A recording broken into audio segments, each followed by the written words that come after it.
کراچی میں media briefing کے دوران commander Pakistan fleet vice admiral Arif Ullah Hussaini نے کہا ہے کہ 10 فروری سے شروع ہونے والی 5 روزہ بحری امن مشقوں میں چین، امریکہ، سعودی عرب اور ایران سمیت 36 سے زائد ممالک شرکت کریں گے اور ان مشقوں میں پہلی بار روس کا بحری بیڑا اور فورس بھی شریک ہوگی۔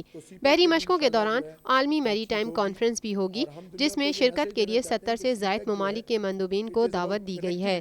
Commander Pakistan fleet vice admiral Arif Ullah Hussaini نے کہا ہے کہ بحری امن مشقیں کسی ملک کے خلاف نہیں بلکہ اس کا مقصد ضرورت پڑنے پر ایک دوسرے کی مدد کرنا ہے۔ انہوں نے کہا کہ بھارت کا عمل ہمیشہ سے پاکستان کے خلاف جارحانہ رہا ہے، لیکن ہم ایک مضبوط قوم ہیں اور سمندر پر حاوی بھی۔